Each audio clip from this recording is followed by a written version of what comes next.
All right, guys, Happy New Year. Just to make a quick video today. I've been busy the last week. Kids are home from school. My work is really busy with my detective agency, so I haven't made a video. But I saw that Bitcoin's been extremely volatile, which is essentially what we predicted, all the way up to like $105,000 Bitcoin. What was at the top? Something like that. All the way back down to 92. Now we're at like 93. We're at 95 yesterday. Every day you look at Bitcoin over the last week, it's $3,000, $4,000, $5,000 price swings, and that's what you want to see.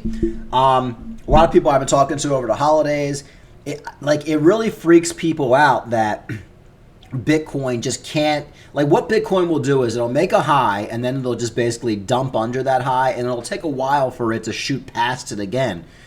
And in a lot of people's mind, I guess it's like a psychological thing. They consider that to be a failure. And I'm a runner, so I mean, you can kind of like use like a running analogy. Like, say like you've been working for months to break your 8-minute mile, whatever it is, and you get a 7:55, and you're like, wow, 7:55. But then for the next few months after that, you're right back to being over 8 again, because maybe your leg hurts, you're tired, you're just not quite ready yet. And that's kind of how I see it with Bitcoin too. That doesn't mean you're a failure because you broke your record for running, but now you're having problems breaking it again over the next couple months. Guys, that's life. That's how these markets are. Bitcoin always makes a top. It usually does it very, very quickly in some sort of flash price spike off news or just a lot of volatility coming in, a lot of people buying. Bitcoin will pump up, and then it basically will have a big, fat, juicy rejection. It happens every cycle where we dump 15, 20, even 30%. That's why it wouldn't be surprising if Bitcoin went down to $85,000, even $80,000. Then, of course, we start to make our way back up. And I think this is all healthy. I'm happy about it. I think everything is on plan. If you would have told me this time last year that Bitcoin was going to be $93,000 right now, I'm not even sure I would have even believed you. So everything is on track. As far as your altcoins, yeah, altcoins have taken a big old tumble with Bitcoin, but they're going to come back. And if you notice, every time Bitcoin pumps up $4,000, the altcoins pump up 20%. And XRP has actually been holding on pretty strong. I'm going to talk about XRP. I'll talk about a few other things as well. Let's start with XRP. Well, first, this is kind of like Cardano and XRP. So Charles Hoskinson reveals exciting talks between Cardano and Ripple's XRP, a new era of collaboration. I love how these two companies are no longer fighting. They used to have some sort of weird fight between Charles Hoskinson and Brad Garlinghouse. They would basically always shit on each other. Now they're pretty much working as a team. And I think that's going to be overall amazing when we go into the actual alt season, which we're kind of in right now. Cardano and Ripple, a potential partnership in the making. Cardano, well-known cryptocurrency with a market cap of $31.4 billion, and Ripple's XRP valued at $123 billion. Wow, I didn't realize XRP was like that high of a market cap. I guess I should probably know that since I make crypto videos. XRP really is a popular freaking coin. We're going to talk about more of that in a second. Are two major players in the crypto space. Despite their differences in vision and approach, both networks are exploring ways to collaborate, with Hoskinson hinting at a possible integration of XRP into Cardano's privacy-focused Midnight sidechain. So I'm not going to go into basically every little detail of this right now, but it does look like they're working together, and I think that kind of means like once we really started to get into alt season, when these altcoins are really, really pumping, I think, I've always said this, I think Cardano and XRP are going to kind of pump together. I think Cardano and XRP's all-time high is probably going to be similar, between $8 and $10. So happy to see that these two coins have buried their differences. What is Cardano's Midnight sidechain? Cardano's Midnight sidechain is designed to address the increasing demand for privacy and blockchain. So some sort of privacy DeFi thing that Cardano's working on. They're going to be trying to integrate XRP. I guess this is all rumor, but if that happens, guys, sky is the limit. I saw this news for XRP, and this might be why XRP is holding price. I just kind of saw this the other day. 80% of Japanese banks set to embrace XRP for global payments by 2025. I don't know if this is real or not. I mean, this is like a legit... I've seen this on multiple different sites. By 2025, nearly 80% of Japanese banks will integrate Ripple's XRP into their payment systems, dramatically improving cross-border payments and remittances. This move is expected to significantly lower transaction time and cost, according to the Crypto Times. Japan's final sector is increasing confident in XRP's ability to enhance international money transfers and drive the adoption of blockchain technology. Now, this might be why XRP has been doing really, really good lately and even holding on while a lot of other coins have been dumping. Japan's move with XRP could prompt other countries to follow along as Ripple grows its on-demand liquidity network. XRP could become a key tool in global finance and set the stage for other financial institutions to adopt it if Japan's banks go all in on XRP. Now, I don't know if this is really true or not, but I mean, XRP is holding above $2, which that's why I've been telling you guys. Like, I'm not a big fan of XRP, but it's going to do extremely well. It's holding on better than almost every other altcoin right now. I don't know if this is just rumor or like a lot of times with XRP, there's a lot of fake news, floating around there, the stuff that never happens. But if this is only even just partly true, plus you have XRP coming out with that RUSD, that stable coin, which is coming out soon. Yeah, it's called RLUSD, which is, they've been talking about since summer. RLUSD trading volume skyrocketed by 108%, reaching 35 million as concerns around Tether, blah, blah, blah, blah. So that's going to be a competitor with like other stable coins. So all out, guys, XRP is going to do extremely well this cycle. I don't think anybody can deny it anymore. And I'm really happy to see it, that people are actually going to make some money with XRP. Still holding on, probably a $10 XRP by the top of the bull market, maybe even a $15 XRP. Another thing I want to talk about, I find it to be hilarious.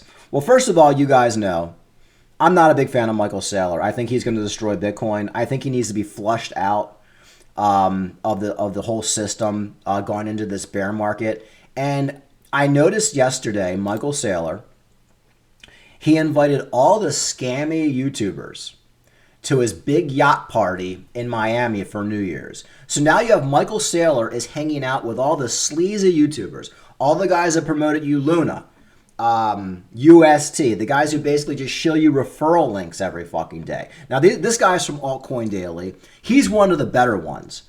Okay, you could probably make the argument that like he's sleazy, but kind of like car salesman sleazy. Like, okay, he's not the worst person in the world. But how about this fucking guy? Look who else is at fucking Michael Saylor's party. Today for the Bitcoin price straight from the Michael Saylor 100K party. I mean, look at this. This is really absolutely insane. And guys, you will not believe me who I was just talking to here. Standing next to me here, I have breaking news to share with you about a Bitcoin strategic reserve of the United States of America. Where to get these breaking news better than at the Michael Saylor 100K. So this guy's one of the biggest scammers in Bitcoin. When I first got into Bitcoin in 2017, all he does is scam, scam, scam. He's from like South Africa or something, like they all are. Like, he's basically just a loser in Bitcoin. Like, he's always wrong. And I think he was wealthy in some other way to begin with, but he's always wrong, and he makes all his money getting people to do leverage. He's a big Bybit guy. He was a big Luna guy. And all these guys are at Michael Saylor's party. And this goes back to what I was telling you guys a couple months ago, that Michael Saylor has essentially turned Bitcoin into a strip club, a sleazy strip club. And it's not Satoshi anymore who runs Bitcoin, it's Michael Saylor. And if you even notice, Michael, the farmer bro, what's his name? The guy, I'm a big fan. Pharma bro, Martin Skakel, or Scarelli, whatever his name is. And I've been playing videos about him before. He's almost always right. Made $100 million when he was 25 years old. Yeah, the government didn't like him because he increased the price of an AIDS drug. But when you look at his explanation on it, it actually made sense. He's basically been talking shit about MicroStrategy for a while. Farmer bro Martin Scarelli predicts liquidation doom for MicroStrategy amid fall below $300. Says Bitcoin will hit $250,000 without Michael Saylor. And I agree with that. Farmer bro Martin Scarelli predicts liquidation, blah, blah, blah. Where's some more here? Scarelli, popular known as Pharma Bro, took to Twitter to vent his thoughts on MicroStrategy, ongoing downturn, which has resulted in the stock plummeting more than 15% in a week. The decline coincides with Bitcoin's corrective actions, which caused leading cryptocurrencies to slip as well. Why do I keep getting this fucking pop-up? This is unusable. MicroStrategy is $300. We will liquidate you and take Bitcoin to $250,000 without Michael Saylor. Poetic justice? Question mark. Scarelli made a cheeky jibe at the company co-founder and chair Michael Saylor. Scarelli sarcastically advised Saylor to sell some of the firm's Bitcoin holdings to protect against risk. Best thing Saylor can do is to shore up his balance sheet. And here's the tweet. MicroStrategy $300. We will liquidate you and take Bitcoin to $250,000 without Saylor. Blah, blah, blah, blah. Let's see what kind of responses he got. Just going through Martin Scarelli's Twitter, basically telling you guys how what we've been talking about for the last couple of months. MicroStrategy is going to have to pay its bondholders if it goes down to a certain level. Blah, blah, blah, blah. Of course, this guy's way smarter than me. But you could also go on Reddit and other forums. Almost everybody's talking about how MicroStrategy now is a Ponzi. So my problem with MicroStrategy is, for one, it's going to take Bitcoin into a horrible bear market, probably the worst we've ever seen. But if you're a serious investor, okay, you're a serious investor, you're running $1 billion firm, and you see the kind of scum that Michael Saylor's hanging out with, this guy, and there's so many other guys. I mean, I don't know who was at Michael Saylor's party, but it was all YouTubers. He basically just invited shilling YouTubers, because that's all Michael Saylor is right now. He's basically a Bitcoin shill. So who better to invite? All the guys that got everybody wrecked on Luna, UST, all of, you know, the leverage trading platforms. They're all invited to his yacht party.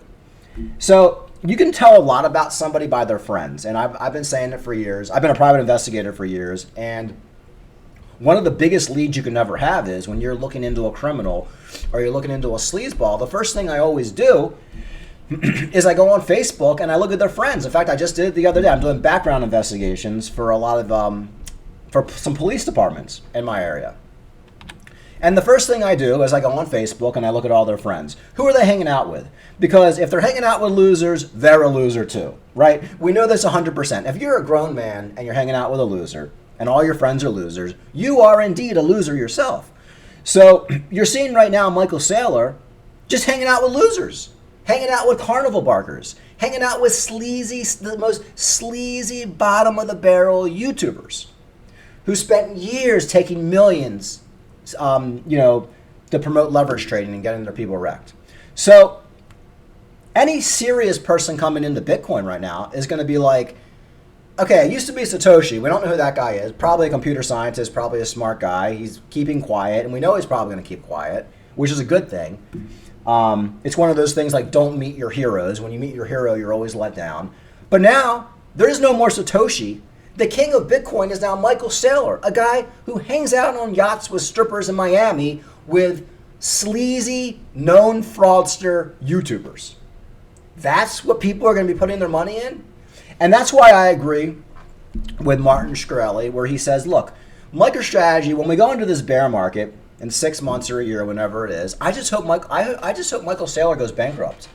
I hope his whole fucking stock plummets. I hope he's forced to sell half of his Bitcoin, and I hope he becomes irrelevant. Because if Michael Saylor's the guy leading Bitcoin into the future, it's not going to work. It's not going to work. The guy running the strip club down the road is not going to lead you to success, and that's who you're dealing with right now. So I think it's almost like obvious what's going to happen with Michael Saylor, how it's all going to crumble. And Martin Scarelli, who's smarter than me, and I was calling it before him, is basically saying the same fucking thing. So I mean, and all these YouTubers are just like so happy. Look at them. Look at all these YouTubers. They're all in Michael Saylor's house, and look at it. Look at these people. There's the DJ with the gold chain. Doesn't want to like show himself. This is what's going on now, guys. With Bitcoin. This is what Bitcoin has become. A fucking yacht party in Miami with sleazy YouTubers. I mean, unfucking believable. Party in Miami. Dennis Porter my dear friend, can you share these breaking news with us? Maybe you come over Yeah, this light. absolutely. I mean, we have a whole list of states that are getting ready to introduce strategic Bitcoin reserve legislation. We've already done it. So that alone is huge news. I know Donald Trump already talked about that at the conference. But what they can do is the ESF, they issue loans. The news, which can make it happen. Like it and comment your Bitcoin price prediction for the next 5 years down below. As always, bye-bye. Anyway, I just find it to be, I don't know. It's like red flags just everywhere. I guess it was this. Well, at least you have Max Kaiser also at the party, and Max Kaiser is a guy who's a sleazeball as well. I mean, he's not as bad as these other guys, but there's nothing great about Max Kaiser. Anyway, so that's my thoughts on that. As far as Bitcoin 2025, we're in 2025. I've said this for the last month. I said we're probably not going to have much happen with Bitcoin until after the holidays. We're now on New Year's. Next week is a new week. All the holidays are behind us. New Year's and Christmas are behind us. I think in the next week or two, we're going to see Bitcoin back up to $100,000, breaking $110,000. And I think within the next, definitely in January, but probably within the next couple of weeks, we're going to see that all-time high for Bitcoin get broken. Then we're going to see altcoins make their next leg up. It's almost like common sense at this point. Of course, anything can happen. It's Bitcoin. We could have a major dump in Bitcoin, and we basically hang out in the gutter for like the next couple months. But as of right now, everything's on track. We have Trump coming in on the 20th, which is like 3 weeks away, getting inaugurated. We only have good news coming. And I think that's kind of why Bitcoin basically did a marathon. Ever since Donald Trump got elected, Bitcoin's been running a marathon. It's like Forrest Gump. Oh my God. Ran thousands of miles. Okay, we started at 40,000. Now we went all the way up to $107,000. Now Bitcoin needs to like take a little bit of a vacation and chill the fuck out a little bit. Like get a massage. There's blisters all over Bitcoin's feet from all that running. But once Bitcoin recovers, and this is nothing new, by the way. This is what Bitcoin does. Every cycle, this is exactly what Bitcoin does. Once Bitcoin recovers, which it looks like it's recovering right now, we're going to have the next leg up. And the next leg up in the alt season and Bitcoin price is when we're going to really start to consider when we're going to start getting out of these markets and taking profits. We're obviously not there yet. We haven't seen the big parabolic moves yet in the altcoins. I mean, we've seen some, but we haven't seen like the wow, blow your face off. The Uber drivers talking about it. They're talking about it on CNN. Like, we haven't seen that yet, and I don't think that's going to happen until around April was when I basically said going into spring. But could happen before that. I really don't know. It's all a guess. If I knew the exact timing, I wouldn't be making YouTube videos, right? I'd be living on some island with like Victoria's Secret models. So that's not happening. Nobody really knows the timing, but it's going to happen probably within the next couple months. All right, guys, that's pretty much it. Happy New Year. Like and subscribe. Talk to you later.